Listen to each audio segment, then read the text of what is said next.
परात्पर सर्वेश्वर श्री राधा रमण सरकार के चरणों में कोटि कोटि प्रणाम। आकर के अपने स्थान ग्रहण करें। सर्वेश्वरी भगवती के चरणों में कोटि कोटि प्रणाम। आकर के अपने स्थान ग्रहण करें। समस्त देवी देवताओं के चरणों में कोटि कोटि प्रणाम। आकर के अपने स्थान ग्रहण करें। समुपस्थित बैठे समस्त भगवत वृंद, भगवत चरण अनुरागी मातृशक्ति मात्राएं शुंगे के माध्यम से एवं यूट्यूब के चैनल के माध्यम से जो देखेंगे, भगवान की पावन कथा समस्त भक्तों के हृदय में बैठे भगवान को कोटि कोटि प्रणाम।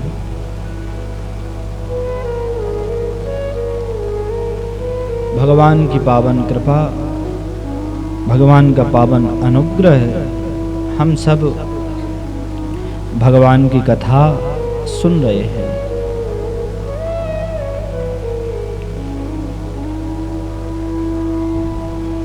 दुर्लभो मानवो जन्म, ये मनुष्य का जन्म दुर्लभ है। एक अंधा था, एक कमरे में घुस गया। अब वो अंधा कमरे में जैसे ही घुसा तो वहां पर निकालने के लिए कोई था नहीं, तो अंदर कमरे में घुसा। अब क्या करे? अब अंधा एक कमरे में घुस तो गया और कमरा था बहुत बड़ा। उस कमरे में लगभग इतना था कि 1 किलोमीटर का उसमें फासला, एक ही दरवाजा उस कमरे में। अब वो कमरे के अंदर घुस तो गया, पर अब वो निकले कैसे बाहर? अब वो तो अंधा है। तो फिर उसने एक युक्ति लगाई, दीवाल को पकड़ लिया। और दीवाल को जैसे ही उसने पकड़ा तो दीवाल के सहारे सहारे उसने कहा कि घूम के आएंगे, पर आकर के कहीं ना कहीं तो दरवाजा मिल ही जाएगा। तो उसने दीवाल को पकड़ा और उसको पकड़ते धीरे धीरे वो चलता गया।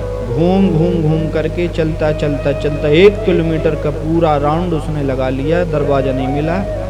जैसे ही दरवाजे के पास आया ही था कि किसी ने आवाज लगाई, अरे भैया कहाँ जा रहे हो? तो उसने दीवाल को छोड़ा और पीछे मुड़ गया और ऐसे पूरे में ऐसे हाथ करने लगा, कौन है भाई, कौन है? और चलता गया। उसको कहते हैं जैसे ही वो आगे बढ़ा तो कहते उसी समय उसका दरवाजा छूट गया। फिर थोड़ी आगे और निकला तो उसने फिर दीवार पकड़ ली। अब फिर वो एक बार फिर पूरा घूमा, फिर कहीं आकर के उसे फिर दरवाजा मिला। ऐसे ही मनुष्य 84 लाख योनियों में घूमता है और 84 लाख योनियों में घूम करके मुक्ति का दरवाजा ये मनुष्य रूप है, मनुष्य देह है, मनुष्य जन्म है, इसमें आता है 84 लाख योनियों के बाद में। और जब 84 लाख योनियों को घूम करके मनुष्य देह में आता है, पर इसमें रह करके यदि भगवान का कीर्तन और भगवान का स्मरण करके उसने मुक्ति यदि नहीं पाई, तो जैसे वह अंधा गेट को छोड़ जाता है, ऐसे ही मनुष्य भी भगवान मुक्ति का द्वार पाकर भी उस द्वार को छोड़ जाता है। मुक्ति कैसे मिले मनुष्य दूर में? मुक्ति किसे कहते हैं? मुक्ति क्या है? घर छोड़ने पर मुक्ति मिल जाएगी? सब त्याग करने में मुक्ति मिल जाएगी? कैसे मुक्ति मिलेगी? मुक्ति यदि सब परिवार को छोड़ेंगे हम मुक्ति के द्वार के लिए, मुक्ति पाने के लिए परिवार को छोड़ देंगे, तो भगवान ही कहते हैं कि जो कर्मणा कर्म निहारो, कर्मणा कर्म निरहारो, कर्मणा जायते जंतु कर्मणि विप्लीयते, दुखम सुखम भयम क्षेमम कर्मणा बाधिपत्यते। यदि हम परिवार छोड़ करके, सब छोड़ करके, त्याग करके यदि भगवान का भजन करने लग जाएं, तो भगवान कहते हैं परिवार को छोड़ करके जो केवल सब छोड़ करके मेरे नाम पर आता है और फिर यहाँ फिर फंस जाता है, तो ये समझ जाओ वो मुक्ति नहीं पा रहा है, पाखंड कर रहा है। परिवार में रह करके ही मुक्ति प्राप्त करना है। जो परिवार को छोड़ता है भगवान उससे नफरत करते हैं। क्यों? भगवान जवाबदारी देते हैं, जवाबदारी दे करके कहते हैं कि तुम परिवार में रह करके ही मेरा भजन करो तो ही मुक्ति प्राप्त होगी। तो मुक्ति मिले कैसे? बोले मुक्ति कैसे मिले? जो काम कर रहे हैं वह भगवत रूप मान करके करें। हम कथा कर रहे हैं, आप कथा सुन रहे हैं तो भगवत रूप मान करके भगवान की कथा कर रहे हैं हम। ये हमारा कर्म है। हम भगवान की संत महात्मा जो भगवान का थकाते हैं उनका कर्म है। आपका कर्म व्यापार करना और व्यवसाय आदि जो भी भगवान ने वर्ण के हिसाब से जो भी जिसको कार्य दे रखा है उसी कार्य में निरत रह करके उसी कार्य में रहते हुए भगवान का नाम का जप करे। और भगवान का नाम कृष्ण कृष्ण कहना, राधे राधे कहना। कहते हैं माला कर लेंगे, माला करने में 108 बार तो जपना है। कहते हैं पूरा दिन निकल जाता है, माला नहीं हो पाती। पूरा दिन निकल जाता है। देखने में सरल लग रहा है कि कृष्ण कृष्ण कहना बड़ा सरल है। आप मन में सोचें, हम मन में सोचें, कृष्ण कृष्ण कहें। आप लगातार 20 मिनट भी काम करते हुए कृष्ण कृष्ण नहीं जप सकते। क्यों? क्योंकि भगवान की माया इतनी प्रबल है कि आप 5-10 मिनट करेंगे और अपने आप भूल जाएंगे, दूसरी बातें याद आ जाएंगी। नाम जपा नहीं जाता। क्यों? क्योंकि भगवान की माया है। इसलिए करत करत अभ्यास के जड़मति होए सुजान, रसरी आवत जाते सिल पर पड़त निशान। ऐसा है, रस्सी आवत जाते है सिल पर पड़त निशान। एक रस्सी को आप सिल पर रगड़ेंगे तो उसमें कहीं ना कहीं निशान आ जाएगा। ऐसे ही करत करत अभ्यास के आप रोज 5-10 मिनट रोज भगवान का नियम बांध करके नाम कीर्तन करें। रोज भगवान का 10 मिनट कम से कम बैठ करके नाम का जप करें। क्योंकि पूरे शास्त्र वेद उपनिषदों सारा पूरे वेद उपनिषदों का सार क्या है? भगवान का नाम। कथा सुन रहे हैं उसका फल क्या है? भगवान का नाम। कथा कर रहे हैं उसका फल क्या है? भगवान का नाम। जो भी कृत्य कर रहे हैं उससे क्या होगा? बोले भगवान के स्मरण बना रहेगा। जितनी कथाएं होती हैं, जितने हम व्रत अनुष्ठान रखते हैं, उनका फल यही होता है कि हमारे कैसे भी भगवान के स्मरण बना रहे। शास्त्र कहता है प्राण प्रयाण समय कफवात पित्तैः कंठावरोध धन विधौ स्मरणम कुतस्ते। शास्त्र कहता है कि हम बड़े बड़े अभ्यास करके यदि भगवान का नाम अपनी जिह्वा पे ले लें, फिर भी एक समय ऐसा आता है। कौन सा समय? बोले प्राण प्रयाण समय। जब प्राणों के महाप्रयाण का समय आता है, जब हमारे प्राण इस शरीर को छोड़कर जाने लगते हैं, तो उस समय शास्त्र कहता है कफवात पित्तैः। हम चाह कर भी भगवान का नाम लेते हैं, फिर भी ये कफ और वात आकर के गले में अड़ जाते हैं और हम भगवान का नाम लेने में असमर्थ हो जाते हैं। चाह कर भी भगवान का नाम नहीं ले सकते, क्योंकि प्राण प्रयाण समय कफवात पित्तैः। और चलो जैसे तैसे इनको अलग कर करके हम नाम लें तो कंठावरोध, कंठ अपने आप बंद हो जाता है। ये अंत की क्रिया है। ये एक की नहीं, हर एक मनुष्य की, चाहे वो राजा हो, चाहे सेठ हो, चाहे कितना ही बड़ा अमीर हो, चाहे गरीब हो, चाहे प्रधानमंत्री हो, चाहे साधारण मनुष्य हो, एक क्रिया सबकी निश्चित है। चाहे हम हों, चाहे आप हों, जीव कोई भी हो, 84 लाख योनि में कोई भी हो, प्राण प्रयाण समय जब प्राणों का प्रयाण होता है तो जीव तड़पने लगता है, नाम पुकारा नहीं जाता उससे। क्योंकि हमारी मनुष्य का शरीर जब आता है तो सबसे पहले क्या आती है उसमें? बोले मनुष्य के शरीर में सबसे पहले प्राण आता है। आत्मा आती है और मनुष्य जाने लगता है तो सबसे बाद में जब वह प्राण त्यागता है तो सबसे बाद में उसकी जीवात्मा निकलती है। तो आत्मा न जिजानन मर्ष्यतिर्नेदितेषु न क्षीयते शुभिन विचारणामि। ये आत्मा ना जन्म लेती है न मरती है, ये भगवान द्वारा भेजी जाती है। शरीर में 5 कर्मेंद्रियां हैं, 5 कर्मेंद्रियां और 5 हैं जो ज्ञानेंद्रियां हैं। कर्मेंद्रियां कौन कौन सी? हाथ, 2 पैर, 1 मुख, ये 5 कर्मेंद्रियां हैं जिनसे हम कर्म करते हैं। पैरों से चलते हैं, कर्म है। हाथ अपने चलाते हैं कार्य करने के लिए, कर्मेंद्रिय है। मुख अपना भोजन करते हैं तो वह कर्मेंद्रिय है। 5 है ज्ञानेंद्रिय। शरीर में 5 कौन कौन सी ज्ञान इंद्रिय है? जिससे हमें किसी वस्तु का ज्ञान हो उसे ज्ञानेंद्रिय कहा जाता है। आँखों से किसी रूप का ज्ञान होता है, इसलिए ज्ञानेंद्रिय है।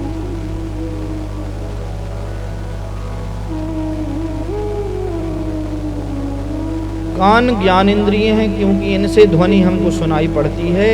हम जो कह रहे हैं आपको कानों तक जो जा रहा है वो ज्ञान हो रहा है कि महाराज ये कह रहे हैं, ये ज्ञानेंद्रिय है। जिह्वा ज्ञान इंद्रिय है। मुख जो है एक कर्मेंद्रिय है, दांत। और जीवा जो जीव है, जीव वो ज्ञान इंद्रिय, क्योंकि किसी भी वस्तु का स्वाद इसी से पता चलता है, ज्ञान होता है।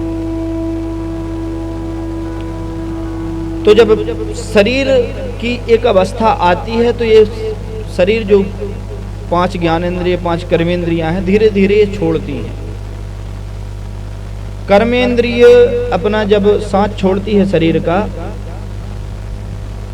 तो सबसे पहले पैर लाचार पड़ते हैं, क्योंकि जो कर्मेंद्रिय पैर में है, एक इंद्रिय जो कर्म की, पैरों को वह इंद्रिय छोड़कर चली जाती है।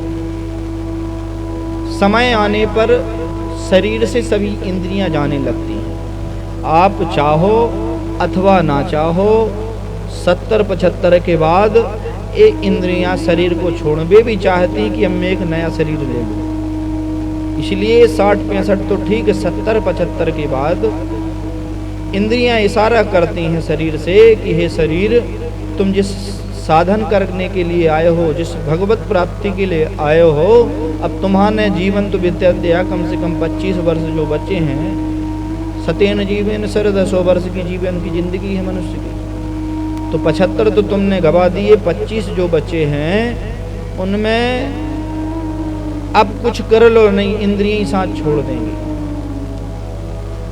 तो सबसे पहले 80 होते होते पैर अपनी इंद्रिय चली जाती, वहां से वो प्रस्थान कर जाती। पैर सबसे ज्यादा दर्द होते हैं प्रारंभिक। धीरे धीरे हाथ की कर्मेंद्रिय हाथ ही चले जाते हैं, हाथ उठाई नहीं, उठे नहीं जाते, चले नहीं जाते। चमड़ी लटक आती है हाथों की, पैरों की, इंद्रियां साथ छोड़ो। मुख चला नहीं जाता और धीरे धीरे ज्ञानेंद्रियां भी शरीर का साथ छोड़ती हैं। सुनाई कम देने लगता है, आंखों में दिखाई कम देने लगता है। और जब पूरे शरीर से पूरी इंद्रियां साथ छोड़ देती हैं तो बचता के लिए क्या है? प्राण।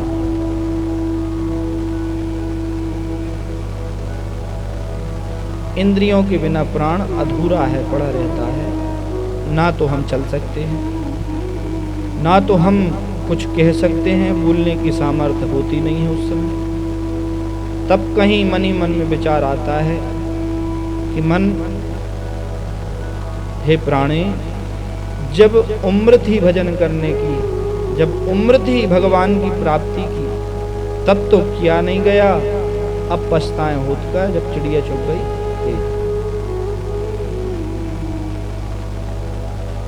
और फिर वही काम, शरीर चला जाता है। देहस्यतायाम परलोक मार्गे, जिनको हम अपना कह रहे थे पता चल जाता है उस समय कौन कहाँ तक जाता है। मरने के बाद कोई जीवात्मा शरीर से निकलती है, यमराज उसको एक मुहूर्त में यमलोक की यात्रा कराते हैं, पुनः लौटा कर लाते हैं, घर पर बैठा करके कहते हैं तू जिसके लिए रो रहा था वो देख तेरे साथ क्या करते हैं। जीवात्मा से मोह छुड़वाते हैं शरीर का। मरने के बाद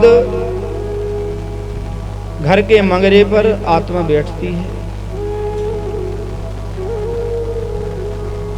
और दो यमदूत भयंकर पास में उस आत्मा को कसे रहते हैं।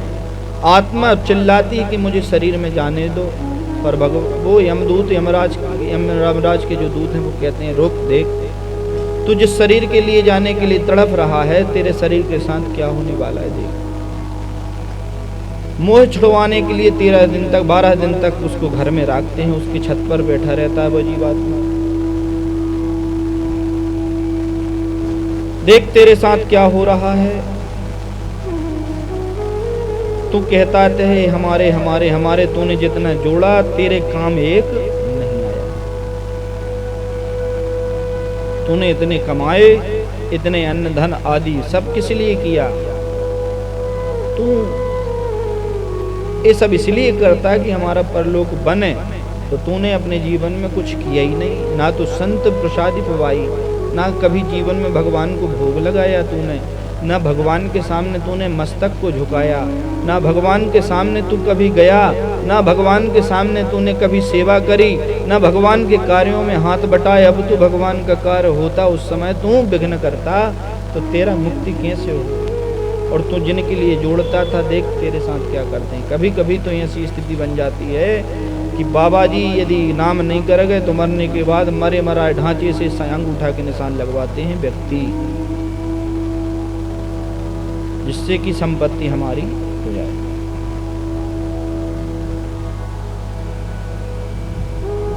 किया कुछ नहीं। नारिक गृहद्वार जन श्मशाने, तेरे पत्नी तेरे परिवार के हे मनुष्य, तेरे पति जो हैं नारी जाति द्वार तक रह जाती है। मनुष्य की आत्मा जब निकल जाती है शरीर से,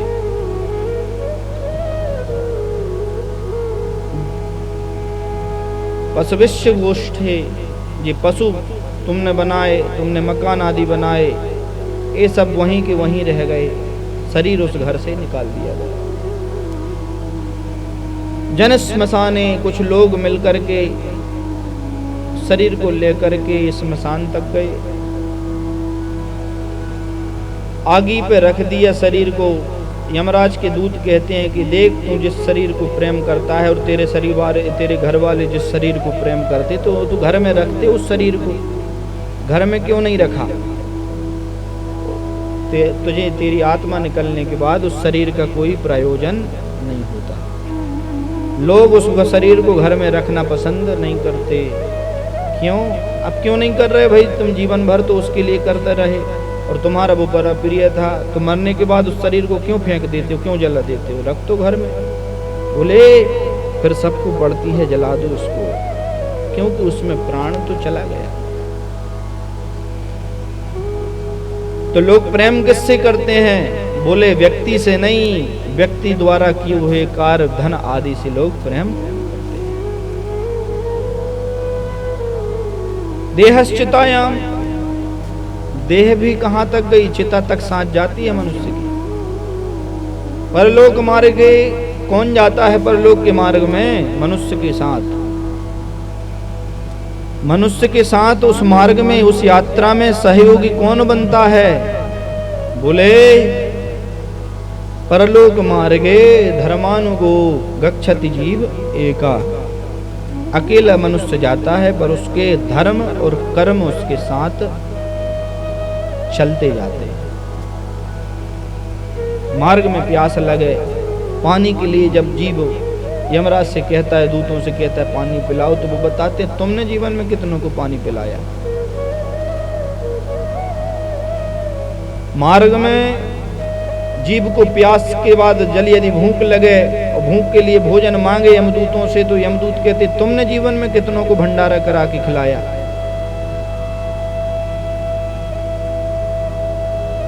छाया, तपी हुई भूमि में चलते हैं, छाया प्राप्त होती है, तो कहते हैं यमदूत कहते हैं किसी आगंतुक अतिथि को तुमने अपने घर में आश्रय कब दिया।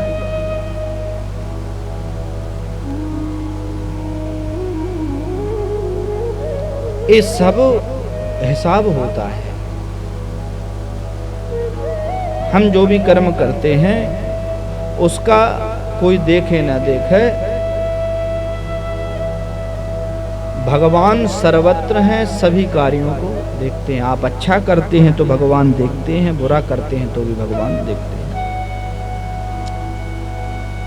एक पिता था, उसका एक पुत्र था। तो जो पुत्र था संतों के साथ रहा करता था। तो पिताजी अपने खेत में चारा काटने गए, पुत्र को साथ ले गए। चारा काटते काटते उसके बाजू में किसी दूसरे का खेत था, तो खेत में अच्छा चारा लगा था।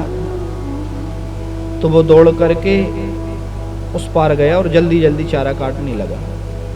चारा काटते काटते पुत्र से कहा जल्दी जल्दी कसो, कोई आ ना पाए, अभी कोई हमको देख नहीं रहा है, हम जल्दी से उसको रख लें, कोई हमको अभी देख नहीं रहा है। पुत्र ने क्या कहा, बोले पिताजी कोई देख रहा है। तो वहां से छलांग मार के अपने खेत में आकर के खड़ा हो गया वो किसान, और चारों तरफ देखा, बोले कहाँ है, कौन देख रहा है।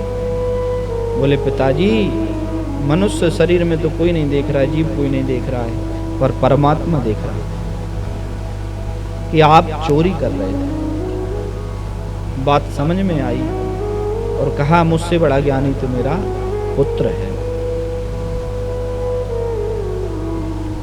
प्रत्येक क्रिया, प्रत्येक कर्म भगवान देखते, और यदि श्रेष्ठ कर्म है गए, श्रेष्ठ कर्म हमारे हो गए, भगवान के प्रति सर्व कर्म हो गए, तो कहते हैं भगवान आपको प्राप्त होते हैं।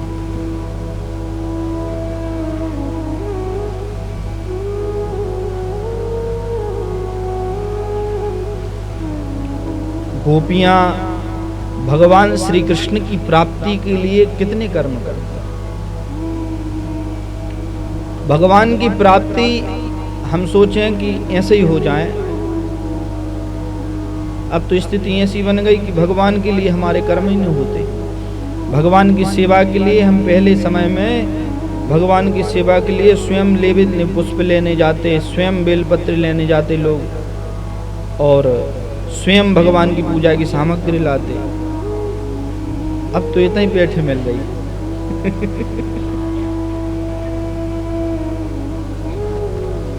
तो इतना ही पेठे मिल रही, तो भगवान इतने सस्ते थोड़ी है। नहीं मिली तो दूसरे के में हाथ लगा दिया। चलो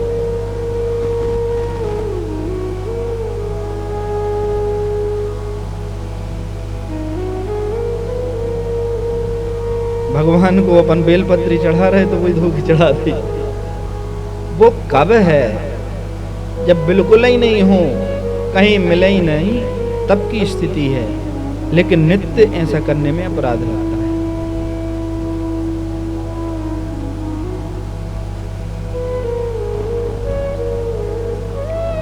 भोग लगा के वही फिर से लगा दो तो भगवान दुखी नहीं होंगे कि ढूंढे फिर से खाया हुआ फिर खुआ दिया।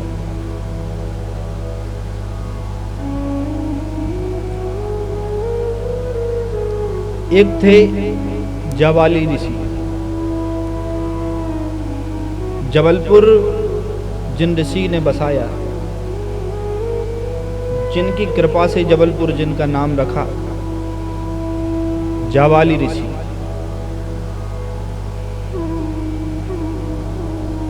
इस सिद्ध कोटि के महात्मा थे। तपस्या स्थली भेड़ा घाट उनकी जो है जबलपुर, ये जाबाली ऋषि की तपस्थली है।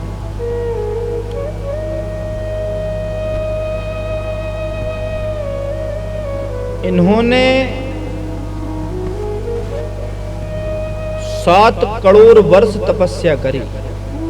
कितनी? 7 करोड़ वर्ष।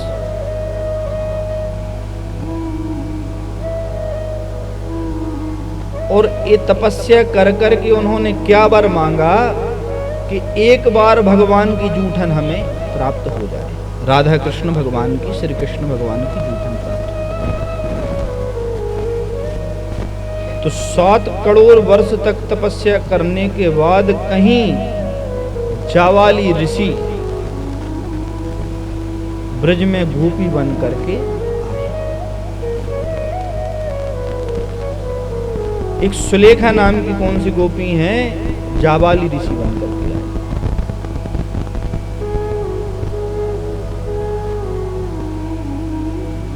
एक ऋषि थे जिन्होंने हजारों युग तपस्या करके एक पहाड़ अपनी हड्डियों का बना दिया था। वो इतनी तपस्या क्यों कर रहे थे? बोले हमें कैसे भी कृष्ण भगवान के साथ एक बार नृत्य करने का सौभाग्य प्राप्त हो। भगवान श्री कृष्ण एक बार अर्जुन के साथ जा रहे थे, तो अर्जुन ने देखा कि हे प्रभु,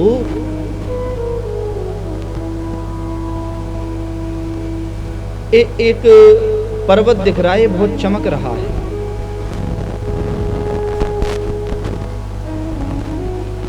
तो ये पर्वत चमक रहा है। अर्जुन ने जब कहा तो भगवान ने कहा ये पर्वत नहीं है, ये एक ऋषि तपस्या में लीन थे,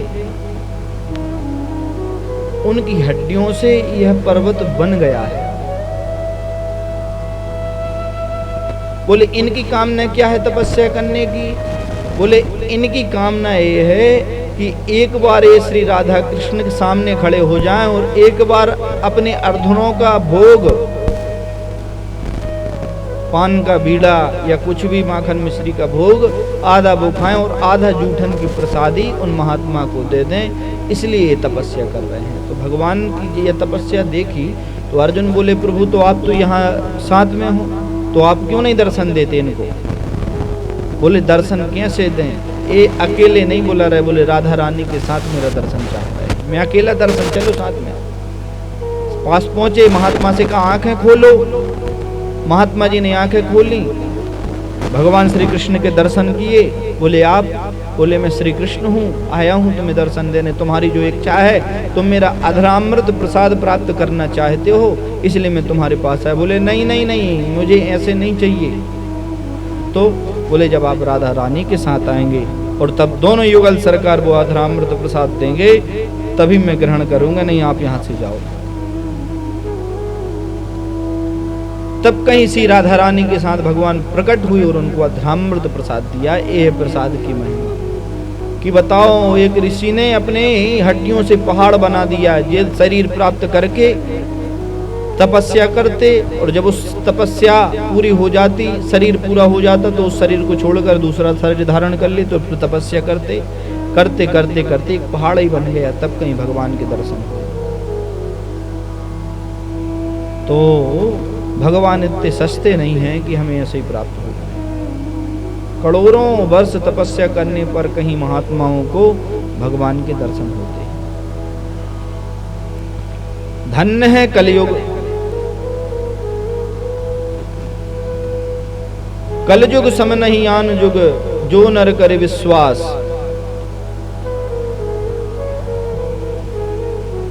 कलयुग जैसा कोई युग नहीं है, तुलसीदास जी कहते हैं। क्यों? क्योंकि इसमें राम कृष्ण का गुण गाने मात्र से भव तर बिना ही प्रयास, बिना प्रयास से इस भव से पार हो जा सकते हैं।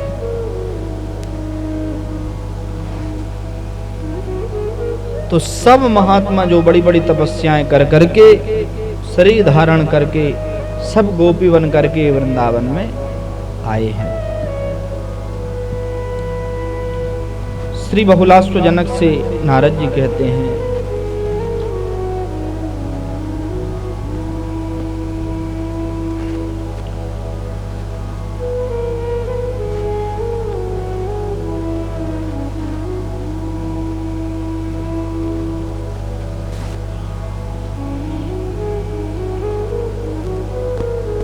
कि विविध प्रकार की गोपियां जो हैं ये कोई स्त्री नहीं है। गोपी गोपी स्त्री नहीं है। गोपी तो पूर्व जन्म के बड़े बड़े महात्मा हैं, बड़े बड़े अमल आत्मा ज्ञानी मुनींद्र हैं, जो इस बार भगवान की लीला में सहयोग करने के लिए गोपी बन करके आए हैं। गोपी तो केवल गोपी हम सब हैं, और वर तो उसके गोपियों के श्री परात्पर सर्वेश्वर श्री कृष्ण ही हैं। वेद के मंत्र गोपी बन करके भगवान को प्रसन्न करने के लिए आए हैं।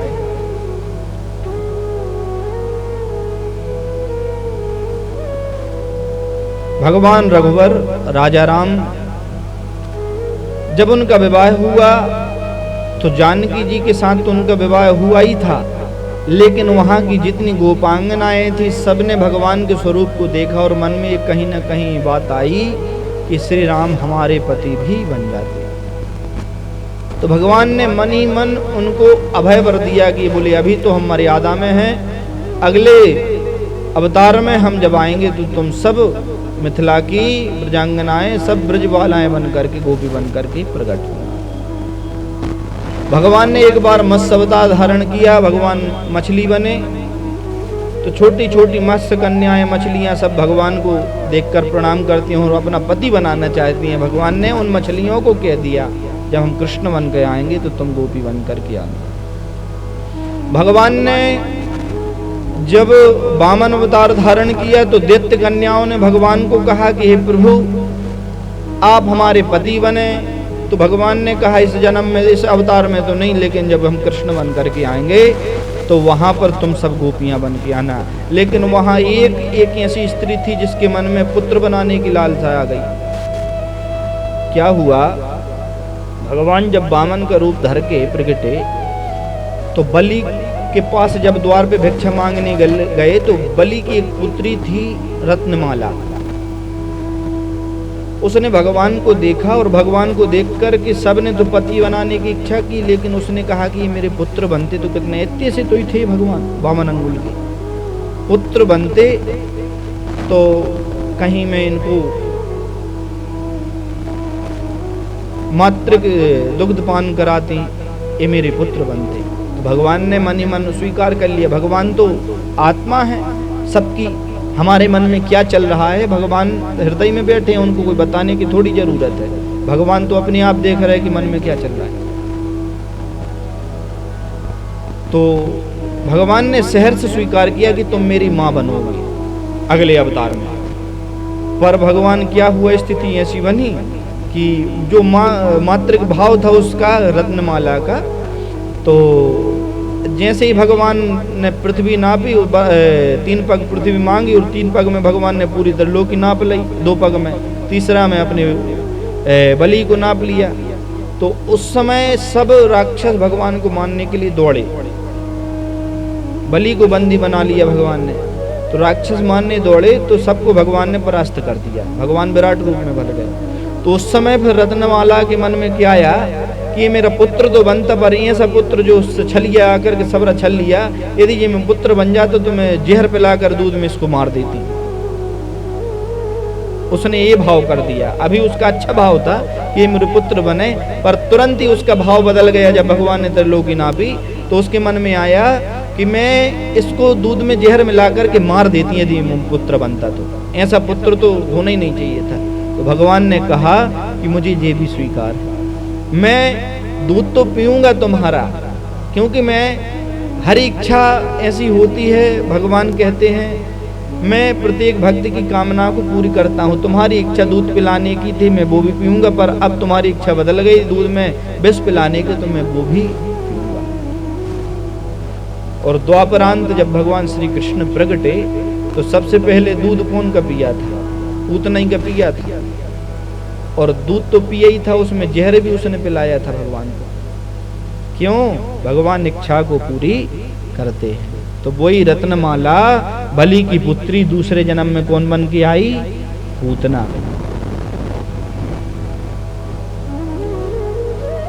सत्यो हृदय वरुध्यते पृथ्वी शुश्रूष विक्तक्षणात्। भगवान हमारे हृदय में निवास करते हैं, हमारे हृदय की प्रत्येक बात को भगवान जानते हैं और आपकी भावनाओं को पूरी भगवान करते हैं। आप मन में सोचें कि आपने भगवान से कभी कुछ कहा हो तो भगवान ने वो पूरा किया है, थोड़ी देर से करे पर भगवान ने पूरा किया है। और यदि आतुर होकर आपने पूछा किया, भगवान को कहा है कि हमारा ये काम जल्दी करना प्रभु, बहुत संकट में, तो कहते कभी कभी भगवान भक्त की लाज बचाने के लिए कार्य जल्दी भी कर देते हैं।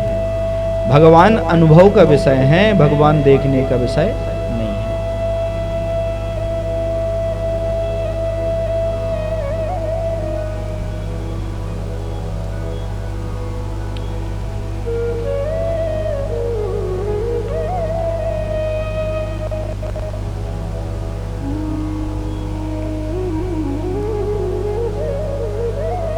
भगवान श्री राम ने जब श्री भगवती सीता का परित्याग किया तो उस समय त्याग करने के बाद भगवान ने 100 यज्ञ किए और प्रत्येक यज्ञ में एक स्वर्णमयी सीता का निर्माण होता।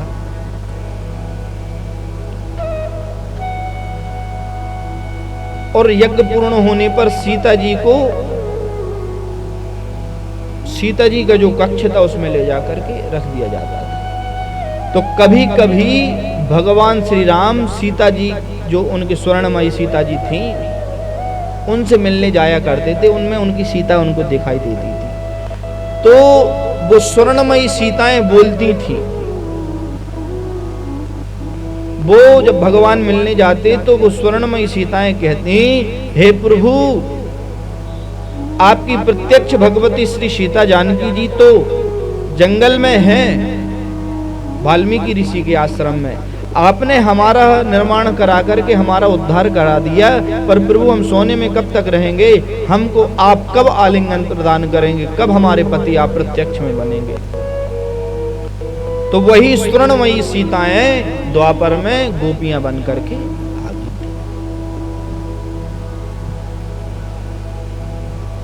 यज्ञ सीताएं प्रकट। भगवान ने यहाँ पर एकादशी के विधान को विविध बताया है। उन सीताओं से, स्वर्णमयी सीताओं से भगवान ने एकादशी के व्रत की महिमा।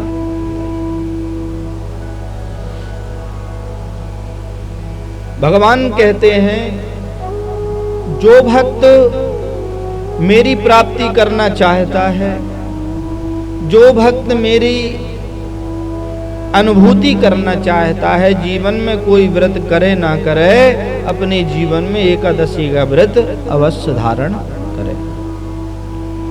क्योंकि एकादशी का व्रत न भूतो न भविष्यति, संसार में जितने व्रत होते हैं नष्ट हो जाते हैं समय आने पर एकादशी का व्रत अक्षय होता है, कभी नष्ट नहीं होता है। और व्रतों का फल, आप कार्य करते हैं, अच्छे कार्य करिए हैं, आपने यज्ञ, आपने व्रत किए हैं और व्रत करके कोई पाप कर दिया है तो व्रत के वो फल नष्ट हो जाता है। पर एकादशी का व्रत यदि आपने कर लिया है तो उसका फल नष्ट नहीं होता, वो अक्षय हो जाता है, वो आपके साथ जाता है।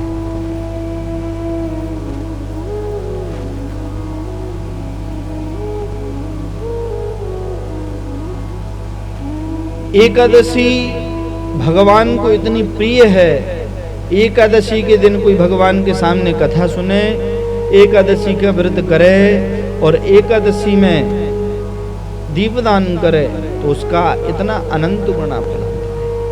उसकी भगवान भी वर्णन करते हैं कैसे रहें। शास्त्र एक बात कहता है, यदि शुद्ध एकादशी रहें, पहले तो निर्जलाई होती है पर सामर्थ्य नहीं है, तो एकादशी में बताया गया है कि 2 बार जल और 1 बार फल एक ग्रहण करने की विधि है। ये शुद्ध एकादशी की विधि है। कैसे? बोले, फलाहार केवल 1 बार और पूरे दिन भर में 2 बार केवल जल। वैसे तो बिल्कुल निर्जल रहें, वो अकंटक एकादशी कहलाती है, पर नहीं है तो यदि विधान फिर ऐसा कर दिया है नहीं सकता, तो कहते हैं 2 बार जल और 1 बार फल आहार। ये है शुद्ध एकादशी का विधान। अब साबूदाने तो जी अभी चल गए, पहले थोड़ी थी साबूदाने, ऋषि मुनि थोड़ी साबूदाने बनाते थे। फल आहार, फलाहार का मतलब है फल का आहार।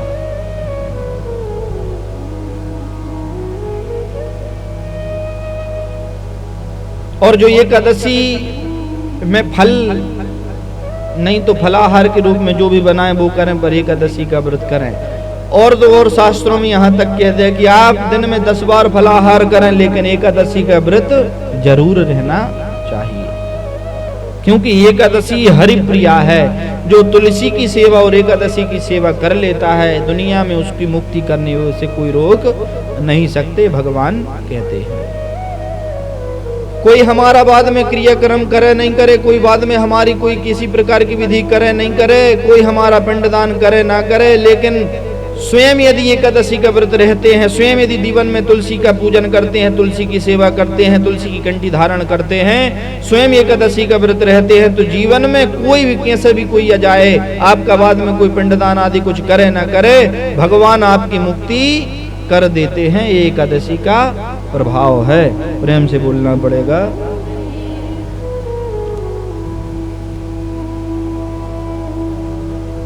नंद बाबा अकंटक एकादशी रहते हैं, तभी तो भगवान उनके पुत्र बने।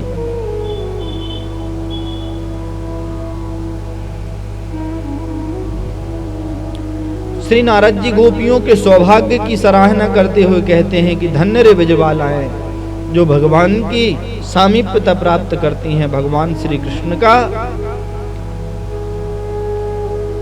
संग प्राप्त करती हैं, ऐसी गोपियों को हम प्रणाम करते हैं। नारद जी कहते हैं ब्रजबालाओं के पास ना तो कोई किसी प्रकार का जप तप है, ना तो वो पढ़ी लिखी हैं, ना तो उनके पास किसी प्रकार का कोई ज्ञान ध्यान है, पर उनको इतना विश्वास है कि गोविंद हमारे हैं, हम गोविंद के हैं। भगवान को प्राप्त करने के लिए जब तक की आवश्यकता नहीं है, अच्छे खानदान में पैदा होने की आवश्यकता नहीं है, भगवान को प्राप्त करने के लिए ऊंचे कुल में पैदा होने की आवश्यकता नहीं है, ज्ञान अच्छा हो वो भी आवश्यकता नहीं है। कहते हैं कभी कभी ज्ञानी को भगवान नहीं मिलते, अनपढ़ को भगवान मिल जाते हैं। गोपियां अनपढ़ हैं, उन्हें कुछ ज्ञान नहीं है, पर भगवान मिले हैं। मीरा अनपढ़ थी, भगवान मिले हैं। सूरदास जी अनपढ़ थे, भगवान मिले हैं। कलयुग में ऐसे भगवान प्राप्त होते हैं। कोई कहे कि अच्छे खानदान में उत्पन्न हो जाए तो भगवान मिलते हैं, तो विदुर जी तो सूत पुत्र थे, उनको भगवान क्यों मिल गए। कोई कहे जल में खड़े होकर के तपस्या करने पर और जल में खड़े होकर पूजन करने पर जल में रहने वाले प्राणियों को भगवान मिल जाते हैं, तो कछुआ मगर तो जल ही में रहते हैं, उनको भगवान क्यों नहीं मिले।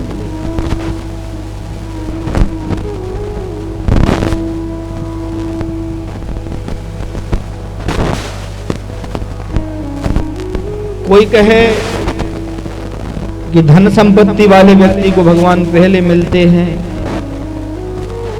का जाति विदुरस्य की, विदुर जी को तो भगवान कैसे प्राप्त हो गए।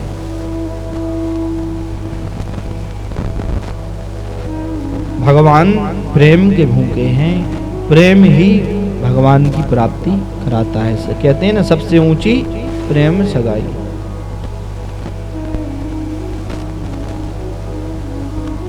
भगवान द्वारिका से आए हस्तिनापुर में, हस्तिनापुर में आकर के दुर्योधन के पास पहुंचे, शांति दूत बन के आए भगवान। तो जैसे ही भगवान सामने पहुंचे तो अहंकार में भर करके उसने 56 भोग बनाए भगवान, और बड़े गर्व से अहंकारी होकर के भगवान से कहा खा लो आप। उसके अभिमान को देख करके भगवान ने कहा कि भाई ये भोजन 2 स्थिति में किसी के घर किया जाता है। कोई के घर में भोजन 2 स्थिति में किया जाता है। पहला, एक तो बहुत भूख लगी हो और किसी ने भोजन की कहा हो तब करना चाहिए, और दूसरा तब करना चाहिए जब श्रद्धावान होकर के बड़े सत्कार के साथ कोई बुलावे, आइए आज आपको हमारे यहाँ भोजन करना ही है, आप आज हमारे यहाँ प्रसाद पाइए, तब कहीं श्रद्धा को देखकर उसके यहाँ भोजन करना चाहिए। भगवान कहते हैं दुर्योधन, पहले तो तुम्हारे पास श्रद्धा नहीं है, तुमने अश्रद्धा से भोजन बना करके मुझे आमंत्रित किया है, और दूसरा मुझे भूख भी नहीं लगी है, इसलिए मैं तुम्हारे यहाँ भोजन नहीं कर सकता। पूरी सभा ऐसी खड़ी है, लाखों लोग खड़े हैं। विदुर जी को घर से राजपाट से निकाल दिया था, विदुर जी दूर जनता में खड़े हैं। भगवान बीच सभा में कहते हैं कि मेरा निमंत्रण तो पहले ही हो गया है, तो सब देखने लगे कि निमंत्रण इनका कौन ने कर दिया, सब देख रहे कि इनका निमंत्रण कौन ने किया है। तो भगवान कहते मेरा निमंत्रण आज विदुर जी ने कहा। तो विदुर जी पीछे खड़े थे, लेना न देना हमने कही तक नहीं, ये कह रहे कि हमें भोजन का निमंत्रण कर दिया। विदुर जी दूर खड़े हैं और उनको तो निकाल दिया है, राजपद से अलग कर दिया है दुर्योधन ने। तो विदुर जी ने सुना कि भगवान कह रहे हैं दुर्योधन से कि आज मेरा निमंत्रण विदुर जी के यहाँ, तो विदुर जी ने माथा पटका, मैंने तो कही भी नहीं है कि मेरे घर में भोजन करने आओ, अब बड़ी व्यवस्था करनी पड़ेगी, मेरे पास तो कुछ है नहीं। मैं तो बिल्कुल, अब जब राजपाट था, जब इनके यहाँ काम करता था तो कुछ रहता था, अब तो सब छोड़ करके मैं आ गया हूँ, मैं क्या करूँ। अब विदुर जी दौड़े, इनका कोई भरोसा नहीं जी कब आ जाए खाने के लिए भोजन। भगवान का कभी भरोसा नहीं आपके घर में कब आ जाए। अब वो भागे भगवान के, बोले इनका कोई भरोसा नहीं कब आ जाए, और हमारे घर में तो कुछ है नहीं, क्या करें। विदुर जी पीछे के पीछे भागे, दौड़ते गए, बाजार जा करके उन्होंने जल्दी से कुछ माखन लिया, कुछ मिश्री ली, कुछ पेड़ा लिए। बोले कन्हैया आएंगे तो कम से कम ये तो खुआएंगे, उनको खाएंगे आज वो भोजन, उनने कह दिया निमंत्रण कर दिया, आप में कहाँ से जैसे तैसे व्यवस्था करी और कुछ न कुछ थोड़ा सा लिया।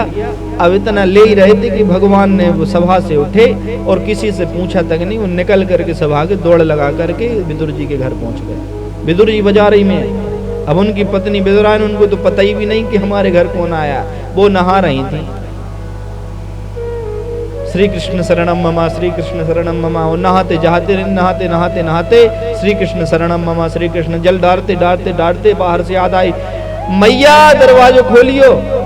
जैसे ही सुना एक बार में कोई है दरवाजे में, फिर कन्हैया चिल्लाए, अरे मैया दरवाजा तो खोलो, विदुराइन काकी जी दरवाजा तो खोलो। काकी लगती है भगवान की। अरे कन्हैया आ गए, भगवान आ गए, ये सोच करके वो तो भूल गई कि मैं स्नान कर रही थी, गीले ही वस्त्र में सीधी दौड़ी भगवान के पास, और दौड़ करके, ये भी नहीं कि मेरे वस्त्र भीगे हैं, मैं आधे वस्त्र पहने हूं, मेरे कन्हैया आ गए, बस ये दिख रहा है उनको। दरवाजा खोला, अरे आओ कन्हैया, आ जाओ। और इतनी खुशी में इतनी विवल हो गई कि मैं क्या दे दूं कन्हैया को। दौड़ करके पटा भी बिछाया तो उल्टा बिछा दिया, बैठो कन्हैया जल्दी बैठो, तुम कहाँ से भूखे प्यासे आ रहे हो। और बैठा करके उल्टे पठा पे भगवान बैठ गए। भगवान ये देख रहे हैं कि देखो मेरे चाह में मैया भूल गई कि मैं अभी गीले ही वस्त्र में हूँ, मैं क्या करूं, ये सोच रही हैं। भगवान भी भाव में विभोर हो गए, भगवान बैठ गए पोटा उल्टे पे। क्या दूं कन्हैया, क्या दूं, देखा तो कुछ नहीं था, कहाँ से क्या लाऊं। दौड़ करके गई, जा करके भगवान ने अपना मैया न काकी रुक तो काकी अपना पटका दिया और अपना पीताम्बर अपनी काकी जी को ओढ़ा दिया। बोले दौड़ के गई, दौड़ कर जा करके कदली फल ले आई, कच्चे लगे थे केले के फल दौड़ करके लेकर के आई। कन्हैया तो भूखो हो वो छीलते जा रहे, छील करके केला के छुलका देते, केरा छुलका भगवान को दे दी, इसे भगवान छिलके खा रहे। और वे तो भूल गई कि हम छिलके खिला रहे हैं और केला तो फेंक रहे साबुत। जब 4-5 केला फेंक दिए, छिलके दे दिए, भगवान तो जो भूल गए कि हम भी छिलके खा रहे, क्योंकि भक्त भगवान के अधीन होता है। जब 4-5 छिलके फेंक गए, वो केला फेंक गए, छिलके आए, इतने में काका जी आ गए। आकर के जैसे ही अंदर प्रवेश किया, देखा छिलके बाहर पड़े हैं, भगवान वो छिलके भगवान के हाथ में हैं, वो खा रहे, भगवान काकी को देखते देखते छिलके खाते जा रहे हैं, और केले का फल तो नीचे पड़ा है। दौड़े विदुर जी, अरे विदुरायन तुम ये क्या कर रही हो? तुम राजाधिराज द्वारकाधीश भगवान जो त्रिलोकी के सम्राट हैं उनको तुम छिलके खिला रही हो, जो तीनों लोकों के राजा है, स्वयं तो संघंड पतिम परात परम राधा पतिम त्वाम शरणम ब्रजाम्यहम, जो तीनों लोकों के राजा क्या ब्रह्मांडों के मालिक हैं, ऐसे तुम राजाधिराज को क्या खिला रही हो? केले के छिलके, और केले तुम फेंक रहे हो। जब देखा तो छिलके खा रहे का नहीं है। भगवान तो बोल भी नहीं रहे कि काकी जी आप फल खिलाओ, छिलका तो फेंक दो। भगवान तो ये भी नहीं देख रहे, भगवान तो खाते जा रहे। अलग कर दिया और अलग कर करके कहा, विदुर जी ने कहा तुम क्या कर रही हो? कम से कम ये तो देख लेती कि तुम किसको क्या खिला रही हो। ये तो कोई नहीं है घर में, हम गरीब हैं, कोई होता तो क्या कहता। अलग कर दिए और फल पेड़ा जो विदुर जी लाए थे रखा, तो कहते हैं एक को जो पेड़ा उठा करके उन्होंने खाया, तो खा करके क्या कहते हैं भगवान, विदुर जी काका बुरा ना मानो तो एक बात कहूं। बोले कहो। बोले जितना स्वाद मेरी काकी के केले के छिलकों में था उतना स्वाद पेड़े में नहीं है। जितना स्वाद केले के छिलके में था उतना स्वाद पेड़े में नहीं है। क्यों? क्योंकि आप पेड़ा लेके आए हैं, इसमें कहीं ना कहीं धन लगा है, अभिमान है इसमें युक्त, कहीं ना कहीं कुछ सेवा का वो आपको नहीं है, पर कहीं ना कहीं इसमें भाव नहीं है। पर काकी जब मुझे खिला रही थी तो ये तो भूल गई थी कि मैं छिलके खिला रही हूँ, कि मैं फल खिला रही हूँ। इनका तो भाव प्रधान था, और भावग्राही जनार्दना, मैं भाव को ग्रहण करता हूँ, मैं इनके छिलकों को स्वीकार। मैं आज कहता हूँ त्रेता में मैं यदि सबसे ज्यादा मुझे कोई भोजन पसंद आया था तो मुझे केवल एक भोजन पसंद आया था। कौन? बोले वो सबरी जी ने खिलाया था। मैं त्रेता में राम अवतार मैंने लिया, जब मुझे त्रेता में वही भोजन पसंद आया था जो सबरी मैया ने खिलाया था भाव से। और द्वापर में यदि कहीं भोजन कोई पूछे कि सबसे ज्यादा प्रिय आपको कौन ने खिलाया भोजन, किसका प्रिय लगा, तो मैं कह दूंगा कि मेरी विदुरायन ने मुझे जो भोजन कराया वो बहुत मीठा था। तो इसलिए कहते हैं भावग्राही जनार्दना, हमारे पास जो है वही भगवान को अर्पण करें, और जब अर्पण करें तो बड़े भाव से कि प्रभु ये स्वीकार करो। है हमारे पास तो हम भोग लगा रहे हैं, नहीं है तो प्रभु इसमें भी आप प्रसन्न हो। और कहते हैं महंगी चीजों में जितने भगवान प्रसन्न नहीं होते उतने भगवान एक गरीब भक्त की प्रेम से दी हुई छोटी सी वस्तु में प्रसन्न हो जाते हैं। इसलिए भगवान का नाम है भावग्राही जनार्दना। प्रेम से बोलना पड़ेगा। रोने लगी विदुरायन, विदुर जी रोने लगे और कहा क्या कि देखो ब्रह्मांडों का मालिक 56 भोग विदुर वो दुर्योधन के छोड़ कर आया और कहाँ आकर के केले के छिलके खा रहा। प्रेम ही भगवत प्राप्ति का सबसे बड़ा साधन है। हम कोई भी कार्य करें उसमें भगवान ये देखते हैं कि आपका प्रेम कितना है, भाव कितना है। इसलिए भगवान की हम दिव्य कथाएं सुनते हैं कि हमको भगवान की करुणता का पता लग जाए कि भगवान कितने करुणा निधान है। जरूरी नहीं है भगवान को न सोने की जंजीर बांध सकती है, न लोहे की जंजीर बांध सकती है, न हीरा मोतियों की जंजीर बांध सकती है। भगवान को तो यदि कोई बांध सकती है तो प्रेम की जंजीर बांध सकती है। प्रेम परिचय है, भगवान ही प्रेम की प्राप्ति कराता है। गोपियों का प्रेम है, भगवान यशोदा के घर में नाचते हैं। गोपियों का प्रेम है, भगवान वृंदावन में गोपियों के साथ नाचते हैं। ग्वाल वालों का प्रेम है, भगवान ग्वाल वालों के साथ नाचते हैं। भगवान की लीला, भगवान एक दिन क्या कर रहे थे, बोले भगवान ने कहा आज ग्वाल वालों का मजा लिया जाए, तो भगवान ग्वाल वालों के साथ खेल रहे थे। खेलते खेलते खेलते खेलते भगवान श्री दामा थे, श्री दामा जी पंडित जी थे, श्री दामा जी मनसुखा आदि जो सखा थे वो सब भगवान के साथ खेल रहे थे। तो खेलते खेलते भगवान ने एक चौकी बनाई, उस पर भगवान बनाए और पूजन होने लगा। अब पूजन होते होते होते होते श्री दामा मधुमंगल पूजन करा रहे। काय का बच्चे खेलते हैं नहीं, तो खेल खेल में मट्टी बनाई, उसमें शंकर जी बना दिए, शंकर जी बना करके भगवान उनकी पूजा कर रहे हैं। मनसुखा मधुमंगल आदि पूजन करा रहे। पूजन कराते कराते कराते कराते जब पूजन पूरी हो गई तो मनसुखा कहता, हाँ भैया पूजन होने के बाद भंडारा होता है। क्या होता है? भंडारा। पूजन आदि क्रिया करने के बाद प्रसाद वितरण होता है। तुम तो नंद लाला के पुत्र हो, नंद के लाला हो, धनवान हो, भंडारा कराओ। छोटे छोटे थे तो भगवान ने कह दिया ठीक है भैया, कल सब ब्रजवासियों का हमारे यहाँ निमंत्रण, पूरे ब्रजवासियों का निमंत्रण, सब हमारे यहाँ भोजन करने आना। आज ही का आज पूजा कराई। आज हमने झूठे के भगवान बनाए, भगवान बना करके जैसे तैसे खेल खेल में पूजा कराई। तुमने ओसे मंत्र पढ़ दिए हमने, पर भंडारा कल होगा, कल हमारे घर पे सब भोजन करना। भगवान कह के चले गए।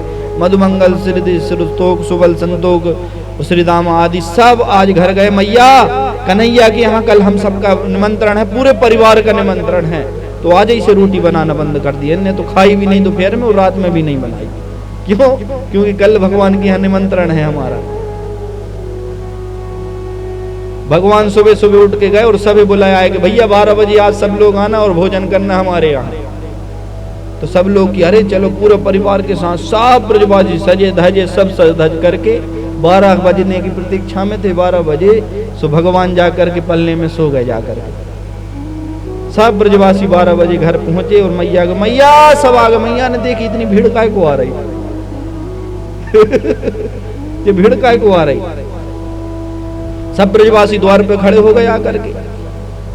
बोले मैया कन्हैया कहाँ? अब देखा तो कुछ, अब देखें वो मैया से बात करें और देखें कि यहाँ तो कुछ हाल चाल ही नहीं, कुछ दिखाई नहीं रहा। भंडारा होता है तो भीड़ दिखती है, बनाने वाले दिखते हैं। ब्रजवासियों का भंडारा किया तो मुफ्त का लगेगा, कुछ तो दिखाई नहीं रहे अंदर, तो चहल ही पहल नहीं है। बोले मैया सब आ गए हैं, निमंत्रण किया था कन्हैया ने।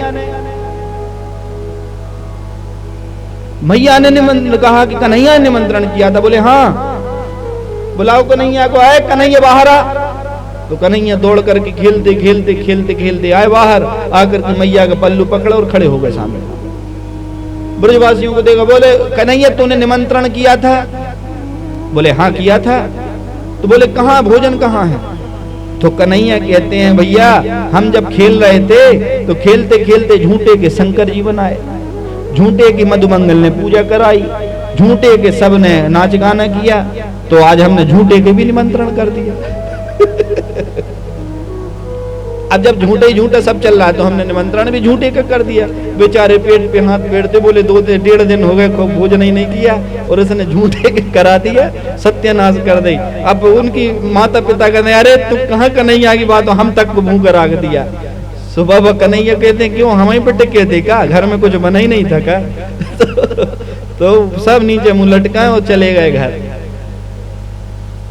तो ऐसी भगवान ब्रजवासियों के साथ लीलाएं करते, ये भगवान की लीलाएं पर आनंद प्रदान करते। फिर दही माखन बटा और सबने दही मिश्री माखन खाए और अपने अपने घर गए और खूब आनंद से कन्हैया के साथ रहते खेलते विविध लीलाएं भगवान किया करते थे। तो ये सब लीलाएं जो हैं गर्ग पुराण में सन्निहित हैं, गर्ग पुराण में निहित हैं, अंतरंग भगवान की लीलाएं हैं। ब्रज में कोई दुखी नहीं है, क्यों? क्योंकि प्राणनाथ श्री परात्पर सर्वेश्वर कृष्ण है। इसलिए मनसः कर्मणा वाचा इन तीनों प्रकार से हमें भगवान की भक्ति करनी चाहिए। भगवान की भक्ति का यही, भगवान की प्राप्ति का यही स्रोत है। जपाक सिद्धिर जपाक सिद्धिर जपाक सिद्धिर न संशया, उसमें संशय नहीं है। यदि आप भगवान की लीला कथा को सुनते हैं, भगवान की भक्ति करते हैं, भगवान की कथा सुनते हैं, तो इसमें संशय नहीं है। आप भगवान का स्मरण यदि भूल जाएं तो ऐसा हो ही नहीं सकता। इसलिए सेवा कथा रसमहो नितराम पिबन्त्वाम, इसलिए शास्त्र अनुमति देते हैं। प्रत्येक प्राणी का धर्म होता है कि रोज भगवान की कथा सुने। हमें रोज भगवान की कथा सुननी चाहिए, रोज भगवान की कथा हमको कहनी चाहिए। अपने घर में रोज कम से कम रोज भगवान की कीर्तन कम से कम बैठ करके 10 मिनट तो भगवान के सामने कीर्तन करना चाहिए।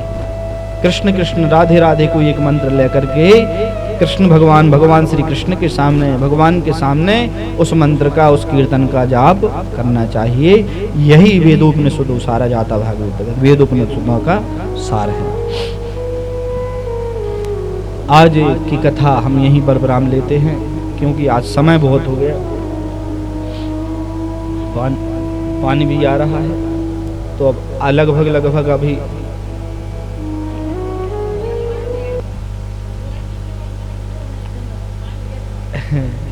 तो सब प्रकार से भगवान की कृपा रहे। और अब कल भगवान की और दिव्य लीलाएं, क्योंकि एक एक घंटे सुनेंगे, एक डेढ़ घंटे, तो अभी समय और लगेगा, इसलिए दिन भर भी हो गया है आज भगवान की सेवा में सबको, इसलिए आज की कथा यहीं पर विश्राम लेती है। कल से पुनः भगवान श्री कृष्ण की और आनंदमयी लीलाओं को हम सुनेंगे, भगवान की दिव्य कथाओं को सुनेंगे। तो प्रेम से बोलना पड़ेगा, एक बार और बोलना पड़ेगा, एक बार और बोलना पड़ेगा।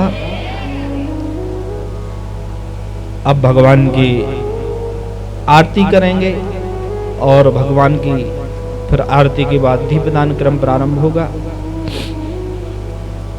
आइए भगवान का एक अपनी वाणी से साधारण रूप से भगवान का एक कीर्तन करें और उसके बाद आरती करेंगे।